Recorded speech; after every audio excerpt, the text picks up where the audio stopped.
लोग और मकानों से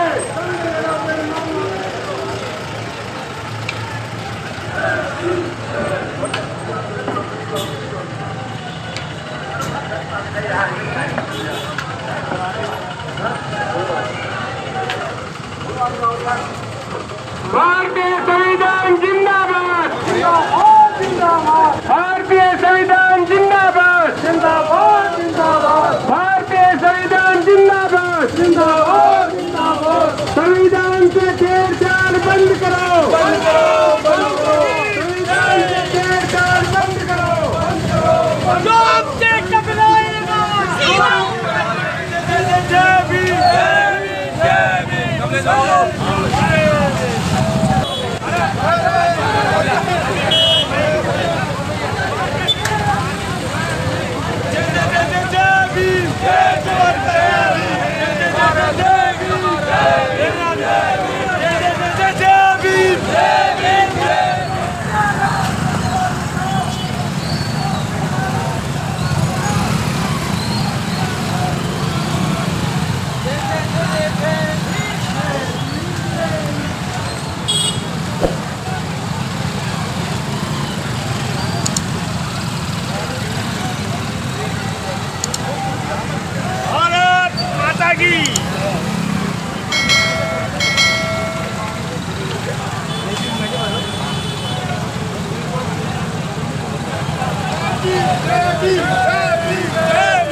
जय भीम, जय भीम, जय भीम। चप्पा चप्पा गूंजेगा जय भीम के नारों से, चप्पा चप्पा गूंजेगा जय भीम के नारों से। और हमारा हक बार मकानों से जय जय जय जय जय भीम, जय भीम, जय जय जय जय जय भीम।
परिवारवाद खत्म करो, खत्म करो।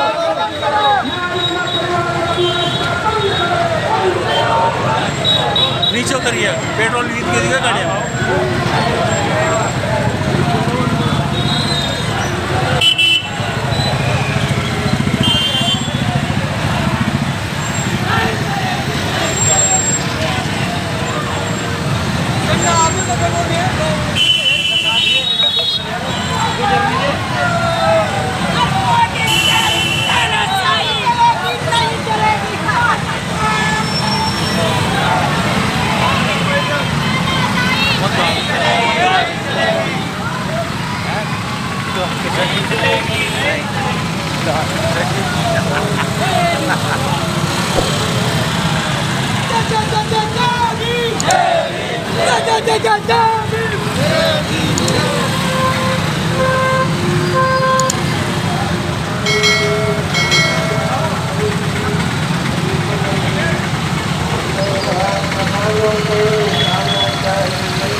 प्रश्न ये नहीं है। प्रश्न ये है कि देश के प्रधानमंत्री जी अदालतों के माध्यम से देश के टुकड़े करना चाहते हैं, देश को तोड़ना चाहते हैं, गरीब अमीर की खाई को चोरी करना चाहते हैं, वंचित वर्ग और अछूतों को और स्वर्ण वर्ग को एक तरफ ले जा करके उनके बीच में खाई पैदा करना चाहते हैं। हालांकि देश में ऐसा नहीं होगा, मोदी जी इस मामले में फेल होंगे। उन्होंने जब जब भी किया अदालतों के माध्यम से करने की कोशिश की है, और अदालतों में उन्होंने एक भी सुप्रीम कोर्ट का जज हिंदुस्तान की 50% आबादी में से नहीं लिया। तो चाहते क्या है? ये दिखाने के लिए, ये जानकारी देने के लिए हम लोग देख रहे हैं, उसमें सभी लोगों को शामिल होना चाहिए। तो भाईचारा कब बढ़ेगा, देश एकजुट कब होगा, मजबूत कैसे होगा? क्योंकि जो कुछ वो कर रहे हैं वो देश को कमज़ोर करने का नाटक कर रहे हैं। उनके सुप्रीम कोर्ट का भी मामला सामने आ रहा है, उसका भी फैसला है, उसमें क्या आप प्रतिक्रिया? मैं ये कह रहा हूँ कि मोदी जी ने इन क्लासेज को जो 50% हिंदुस्तान में, एक भी जज इन क्लासेज में से लिया है क्या? इन वर्गों में से लिया है क्या? कोई भी सरकार हो क्यों नहीं ले रही है? एक जज जो नहीं ले रहे हैं, इनका मन में इसमें साफ है कि इनके मन में मेल है, देश को कमज़ोर करने की साजिश है, और अदालतों के माध्यम से जो कुछ करना चाहते हैं वो ठीक नहीं है। तो वो आपकी क्या मांग है और किस मामले को लेकर आज आप? हमारी मांग ये है कि जो अनजस्टिस किया जा रहा है उस अनजस्टिस को ख़त्म किया जाए, और अदालतों का सहारा हटा करके देश की पार्लियामेंट के जरिए देश में एकजुटता लाने के लिए, देश को मजबूत करने के लिए, कमज़ोर वर्ग को कक्ष लाने के लिए उनको करना चाहिए। जैसे मैं आपको एक उदाहरण दूँ, आपको ही पता है, पहले एक भी वैकेंसी होती थी किसी भी वर्ग की कहीं भी, नंबर 1 शेड्यूल्ड कास्ट जाता था, आज कहाँ डाल दिया? 7 रुपये। नंबर 3 ST जाता था, ट्राइबल्स जाता था, उनको कहाँ डाल दिया? 9 रुपये। और ये दुर्भावना और पैदा की जा रही है ताकि 7 तक एक को भी इनको क्लासेज को नहीं लिया जाए, इनकी नौकरियां ख़त्म की जाए ताकि ये वापस बस्तियाँ। इसी को लेकर आज भारत बंद में आप? इसी को लेकर के मुख्य रूप से जिस प्रकार से फैसले हो रहे हैं, इसकी ज़रूरत नहीं थी। फैसला आते ही यदि केंद्र सरकार चाहती, आदरणीय मोदी जी चाहते, तो पार्लियामेंट चल रही थी, पार्लियामेंट में उनको कुछ करना चाहिए था, और इस फैसले को रद्द करने के लिए, इसकी भावना को ख़त्म करने के लिए, देश में एकजुटता पैदा करने के लिए पार्लियामेंट में अध्यादेश लाना चाहिए था, जो वो नहीं लाए। इसका मतलब उनका मन साफ नहीं है। ये केंद्र सरकार के खिलाफ आंदोलन है आज जमकर। ये उन नीतियों के खिलाफ आंदोलन है, और खुशी है सभी वर्ग इसमें साथ दे रहे हैं, क्योंकि सबको पता है कि जस्टिस हो रहा है। सभी वर्ग, सभी जातियाँ, सभी धर्म साथ दे रहे हैं। ये बहुत अच्छी बात है। देश को एकजुट करने की हम तो कोशिश कर रहे हैं, वो तोड़ने की कोशिश कर रहे हैं। बहुत अंतर है। आज बूंदी बंद नहीं, पूरा भारतवर्ष बंद है, पूरा राजस्थान बंद है। और जो सुप्रीम कोर्ट ने डिसीजन दिया है SC ST के खिलाफ, उसके विरोध में हम प्रदर्शन कर रहे हैं, हमारी संघर्ष समिति कर रही है। हम ये चाहते हैं कि ये डिसीजन जो किया है, ये सरकार के द्वारा कराया हुआ डिसीजन है। सन 1971 के बाद आज तक जनगणना नहीं हुई है। हम ये चाहते हैं कि जनगणना करा लें। सुप्रीम कोर्ट का एक भी जज SC ST के नहीं है। आज़ादी के 75 साल बाद भी दलित वर्ग की ये स्थिति है, और यदि इस तरह से रहा तो मैं समझता हूँ कि जबकि दलित वोट नहीं देता, क्या सारे लोग वोट देते हैं। और जो संविधान हमारे बाबा साहब ने बनाया, उसके पीछे ये उद्देश्य था कि अनटचेबिलिटी कैसे ख़त्म हो। रिजर्वेशन इस बात का था। अब आज उस रिजर्वेशन के खिलाफ ये तलवार चला रहे हैं, जज चला रहे हैं। और यदि इनकी 400 सीटें आ जाती भारतीय जनता पार्टी की, तो मैं समझता हूँ कि संविधान को बदल देते, और संविधान बदलने के बाद ये SC ST का रिजर्वेशन ख़त्म कर देते। तो आज हम सारे ही इसके विरोध में, पूरे भारतवर्ष ही नहीं, राजस्थान, मध्य प्रदेश, सब जगह हम विरोध प्रदर्शन कर रहे हैं। हम ये चाहते हैं कि जो कोर्ट ने डिसीजन दिया वो वापस लें।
तख्त बदल दो, ताज बदल दो,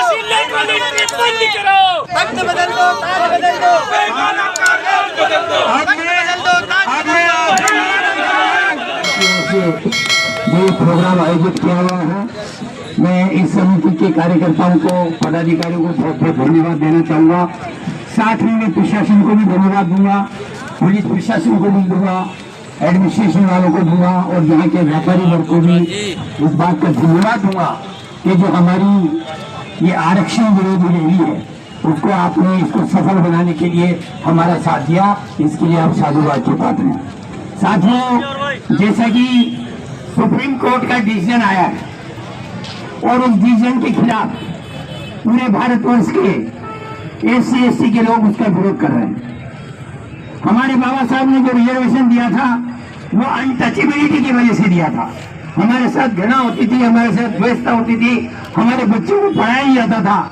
जब बाबा साहब इतने बैरिस्टर बन के आए, उन्होंने संविधान लिखा, उसके बाद भी आप ये देखेंगे जो जजेज हैं, हमारा एक भी जज उस कमेटी में नहीं है।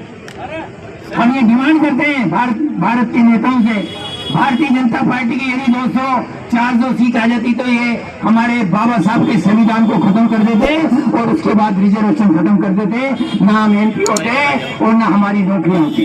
तो मेरा आप लोगों से निवेदन है, सभी संघर्ष समिति से निवेदन है और भारत की सरकार से और राजस्थान की सरकार से अनुरोध करते हैं कि जो ये आपने डिसीजन दिया है, सुप्रीम कोर्ट ने डिसीजन को वापस ले और हमारे संविधान में जो हमें आरक्षण की सुविधा दी वो बहाल करें।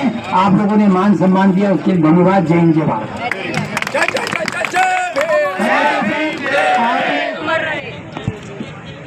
मित्रों, आज का दिन देश की सरकार को, प्रधानमंत्री को चेताने का दिन है। आपको पता है पहले एक भी नौकरी में वैकेंसी निकलती थी और शेड्यूल कास्ट को जाया करती थी, आज 7 नंबर पर जा रही है। फिर भी हम संतुष्ट एक्सपेक्ट को खत्म करिए। जो देश में हो रहा है वो जात-पात को बढ़ावा देने के लिए हो रहा है और वो भी इससे साबित है। वर्तमान प्रधानमंत्री जी ने सत्ता संभालने के बाद सुप्रीम कोर्ट में एक भी जज की नियुक्ति नहीं की गई है और जिस प्रकार से जुडिशरी को वो अपनी जेब में डालना चाहते हैं, बहुत बड़ा दुर्भाग्यपूर्ण है। इतना अन्याय देश की जनता के ऊपर डालेंगे। आज हमारे बीच में डॉक्टर राजेंद्र प्रसाद नहीं है, बाबा साहब तो गए, पंडित जवाहरलाल नेहरू भी गया। बहुत अजीब स्थिति पैदा हो रही है देश की, जहां तो आज में बढ़ावा देने वाले प्रधानमंत्री को सोचना चाहिए कि देश को बांटना क्यों चाहता है, टुकड़े क्यों करना चाहता है, देश को कमजोर क्यों करना चाहते हैं। तो मैं इस अवसर पर बूंदी जिले की जनता को नहीं, राजस्थान और हिंदुस्तान की जनता को धन्यवाद देना चाहूंगा कि उन्होंने सफल में बंद में सहयोग किया। उसके लिए आम जन का बहुत बहुत आभार देना चाहता हूं। आप लोगों ने बहुत मेहनत के साथ सरकार को चेताने के लिए रैली निकाली। हम सब साथ हैं, एकजुट हैं, एक भावना से हैं। लेकिन मैं आज के लिए एक बात पर विशेष बात करना चाहूंगा जो मेरे मन में है, हो सकता है वो गलत हो तो मत मानिए। 1971 के बाद में जातिगत जनगणना नहीं हुई, होनी चाहिए और बिना जातिगत जनगणना के देश कमजोर होता जा रहा है। दूसरी विशेष बात है, हायर क्लासेज में सुप्रीम कोर्ट में कुछ देशों के हिसाब से जज होना चाहिए, एक निर्धारित प्रॉपर्टी है। जब तक जज नहीं आएंगे वंचित वर्ग को मसला जा रहा है। तो जो फैसला आया, भारतीय संसद चल रही थी, उसमें इन्होंने देश को नहीं लाए, इससे इनका मन अपने आप पता चलता है। मैं सबका धन्यवाद देना चाहता हूं। आज के विशेष बात नहीं करते हुए एक ही बात कहकर मेरी बात समाप्त करूंगा। आप सब एकजुट रहिए। पार्टी बाद में है, आपका भाईचारा अपनत्व और आपकी भावना एक साथ है। और जब आप पार्टी को कमजोर मानोगे, अपना आदमी किसी पार्टी में खड़ा है उसका साथ दोगे तो निश्चित तौर पर आपका साथ देगा। इसलिए पार्टी को कमजोर मानिए, अपने लोगों को मजबूत करने के लिए विशेष रूप से कहिए। मैं वो व्यक्ति हूँ जिसकी 50-60 साल से राजनीति में हूँ, लेकिन जो समझा है, जो देखा है, वो मैं अर्ज कर रहा हूँ। आप सब लोग इस भावना से चलिए। अपना अपना होता है, पराया पराया होता है। यदि आपने फिर को वोट देना शुरू कर दिया, बातों को कमजोर करना शुरू कर दिया, तो न संसद की जरूरत पड़ेगी, न अदालत की जरूरत पड़ेगी। आप बहुत मजबूत बन जाओगे, ये मुझे कहना है। इसी के साथ मैं बेदास बात करता हूँ। बहुत बहुत धन्यवाद। जय भीम। बहुत बहुत धन्यवाद सर, आपका मार्गदर्शन हमें। इसका पर्दाफाश करना पड़ेगा। हमारे खिलाफ इतना षड्यंत्र है। आप यूडीसी को ले लो। यूडीसी कहते हैं बनी न्याय के लिए, ये सब धोखा है अपने साथ। कॉलेजियल सिस्टम लागू करके इस तरह से जज बन जाते हैं। आप जोधपुर के कितने जज हैं? पूरे राजस्थान में कितने जज हैं? वो किस जाति के हैं? आपके क्यों नहीं बनते हैं? क्योंकि हमारे लिए ये सारे दरवाजे बंद है। आपके बच्चे कोई हाई कोर्ट का जज बन नहीं सकता, इतने पापड़ गिर ले। लेकिन मैं आपसे निवेदन कर देना चाहता हूँ, आपको सबको जागना पड़ेगा। आज बाबा साहब ने जो हमें संविधान दिया है, उसे चोट करें सीधा सीधा लोग। उस चोट को अपने को बर्दाश्त नहीं करना है। आर पार की लड़ाई लड़नी पड़ेगी। मोदी खून खराबा कराना चाहता है देश के अंदर। मोदी ने पूरा देश बेच चुका है और सारी जुडिशरी कब्जे में है और सारी डिफेंस कब्जे में, सारी इंटरनल जो होगी सिक्योरिटी वो सब उसके कब्जे में। आपसे सावचेत होना पड़ेगा। आज यहाँ पर जो है ना जातिवाद का जो जहर बोला जा रहा है और हमारे अंदर फूट डाली जा रही है। तो मैं आपसे यही निवेदन करूँगा, आप सतर्क हो जाइए, सब बच्चों को सतर्क कीजिए। और आपने जिस प्रकार उत्साह दिखाया अभी, इससे पहले 2018 में जो उत्साह दिखाया था वो कुछ अलग था। आज इसमें कमी क्यों आई है? तो इसे भी षड्यंत्र है, ये भी आपको समझना पड़ेगा। तो मैं तो इस मौके पर यही निवेदन करूँगा, आज जिस प्रकार की पूरे देश में SC/ST वालों जो एकता दिखाई है, ये आपके आप सब इसके लिए धन्यवाद के पात्र हैं। मैं तो जब जब भी ऐसा मौका है आप बिना बुलाए आ जाएगा, बुलाने की जरूरत नहीं है। किसी ठेका लेने का आपका है जो आपको बुलाएंगे। आपको खड़ा होना पड़ेगा अपने पैरों पे और नहीं अपने पैरों खुलाने मार दो। लेकिन मैं आपसे निवेदन कर देना चाहता हूँ, आप कोई लोग फूटी आँख से नहीं देखना चाहते, कोई विकास नहीं देखना चाह रहे। आज हमारे बच्चे जो है दर की ठोकरें खा रहे हैं, सारे रास्ते बंद हो चुके हैं। मैं तो इस मौके में निवेदन करूँगा कि जिस प्रकार से कलेक्टर साहब ने साल में मीटिंग की थी, वहाँ पर व्यापारी वर्ग आया था, उस व्यापारी वर्ग ने मेरे साथ दिया, तो बधाई के पात्र हैं। उनको मैं धन्यवाद देता हूँ। उन्होंने शांतिपूर्वक हमारा सहयोग किया। इस तरह का सहयोग आगे भी करते रहे और अभी आपका सहयोग करते रहेंगे। धन्यवाद। जय हिंद। हमारे देश की सर्वोच्च प्रशासनिक सेवा जिसको बोलते IAS, और उस IAS के आंकड़े जनवरी 2022 के हैं, वो मैं आपको बता रहा हूँ। 2 मिनट आप उसको पूर्ण ध्यान से सुन लें। ये आंदोलन क्यों जरूरी है आपके समझ में आ जाएगा।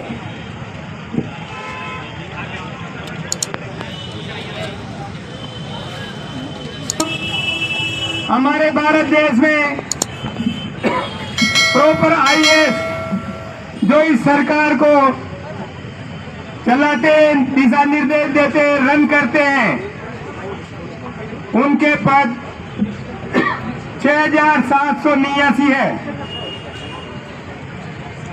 जिनमें से 5205 पद भरे हुए हैं। 1494 पद खाली है। जो टॉप लेवल की पीठाशाही कर्मचारी वर्ग या नीति नियंता है, उनकी बता रहा हूं मैं आपको। 1494 पद खाली है। उसके बाद आप आ जाइए आपके आरक्षण पर। आप सबको पता है ऑल इंडिया लेवल पर एसी का आरक्षण 15% है। 5205 में से आपके केवल 447 आईएएस है, जो केवल 8.58% है। आपके एसी वर्ग के 780 आईएएस के पद खाली है। कान में तेल डाल के सो रही है सरकारें। आज 74 साल बाद अगर ये आईएएस जैसी भर्तियां नहीं कर पाए, ये हमारे वर्ग का क्या भला करेंगे, इनसे क्या उम्मीद रखते हैं। उसके बाद हमारी एसी वर्ग के 333 पद खाली है।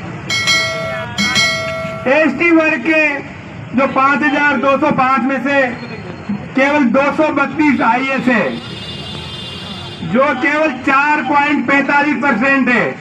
हमारा 7.5% है। 7.5% के हिसाब से 390 होने चाहिए। एसटी के आईएएस 158 पद खाली हैं। और उसके बाद जो सबसे सोया हुआ हमारा ओबीसी तबका है, उसकी भी सुन लीजिए आप। हमारे ओबीसी को 27% आरक्षण मिला हुआ है। हमारे ओबीसी के 27% आरक्षण के अनुसार 1405 आईएएस होने चाहिए। हमारे ओबीसी के 521 आईएएस से मात्र 10%। आपका 884 पद ओबीसी के खाली है। जागना तो पड़ेगा। ये तो मैं टॉप लेवल की बातें कर रहा हूँ, जहाँ यूपीएससी भी है, जहाँ लेटरल एंट्री भी है। हालांकि सरकार बेफुट पे आ रही रहेगी। आप लोगों का जो संगठन देखेंगे, आप लोगों की भावना देखेंगे, एसटी एससी के बाहर सरकार नहीं जा सेनानियों के रूप में नहीं रहे होंगे। भारत में उनका किसी भी तरह का योगदान नहीं रहा होगा। मैं आपको बता दूं, वर्तमान में डीवाई चंद्रचूड़ जो सीधे हैं, उनके पिताजी 85, 86, 87 में वो सुप्रीम कोर्ट के सीधे थे। ये परिवारवाद है, न्यायालय नहीं है, ये कुटुंब न्यायालय है।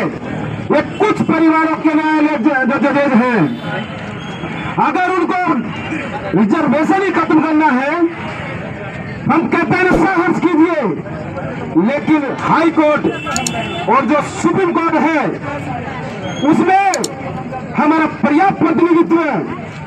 पहले आप सुप्रीम कोर्ट से फिर हाई कोर्ट से चालू करें, उसके बाद में हम अपने आप रिजर्वेशन छोड़ देंगे। मैं कहता हूं, जब हमारा रिजर्वेशन हुआ, यह प्रतिनिधित्व था, बाबा साहब ने दिया था, संवैधानिक अधिकारों का अनुरूप दिया था। मैं आपको बतला दूं कि एससी एसटी को संविधान आर्थिक आधार पर नहीं मिला था, जातिगत आधार पर मिला था। मैं तो ये कहता हूं कि जाति ही है, कि जाति ही नहीं है। इस जातिवाद को मिटा दो, हम रिजर्वेशन को नहीं लेंगे। हम समानता चाहते हैं। क्या आर्थिक समानता की जो मेहनत की बात है, तो मेहनत करते कौन है? आप देख लो, ब्राह्मण, क्षत्रिय और वैश्य, इनमें कितने का आदमी सेना में है, कितने का आदमी हमारी पुलिस फोर्स में है। मैं जब बात आती है हमारे प्रतिनिधित्व की, तो हम तो कह रहे सुप्रीम कोर्ट से प्रतिनिधित्व की बात करते हैं। हमारे आज भी 0.5% जजेस हैं। अभी 2018 में हाई कोर्ट के जजेस की वैकेंसी निकली थी, उसमें 645 जज की बात थी। जब आकलन किया गया कि 645 जो जजेज हैं, उनमें हमारे एससी एसटी और ओबीसी के कितने हैं, तो बात चली कि वहां 465 जजेज तो एक ही कास्ट के थे, यानी कि एक ही वर्ण के थे। और जो दूसरे हमारा जो प्रतिनिधित्व है, वो वहां पर 3 और 4% था। एसटी का 2% था, ओबीसी की बात करें तो उनका तो और भी कम परसेंटेज था। तो हम तो कह रहे हैं जो न्यायपालिका है, जो बात न्याय की करती है, वो न्याय करना सीख जाए तो हमको हमारा न्याय मिल जाएगा। मैं बतला दूं, कानून प्रमुख साहब भी पधारे।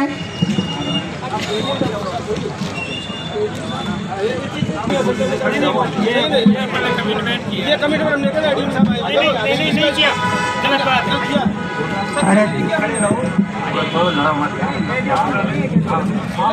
ये तो सबसे एडीएम साहब थोड़ा सा ऐसा थोड़ी होता है जी, ये तो है ना हमारे दिल का, तो आपको देना चाहिए, उससे बड़ी आप लोग हमारे साथ ऐसा नहीं होता है, ऐसे थोड़ी होता है। तो ये क्यों है? जिला प्रशासन की तरफ से राष्ट्रपति महोदय तक हम पहुंचा देंगे। आपकी जो भी पीड़ा और जो भी वेदना और बातें हैं वो हम इस ज्ञापन के माध्यम से श्रीमान महामहिम राष्ट्रपति महोदय तक जरूर पहुंचा देंगे। Thank you. तो इसी तरह हमारे साथ बने रहने के लिए देखते रहिए दर्शन न्यूज, जो है आप सबका अपना विश्वास। व चैनल को लाइक, शेयर व सब्सक्राइब करना ना भूलें।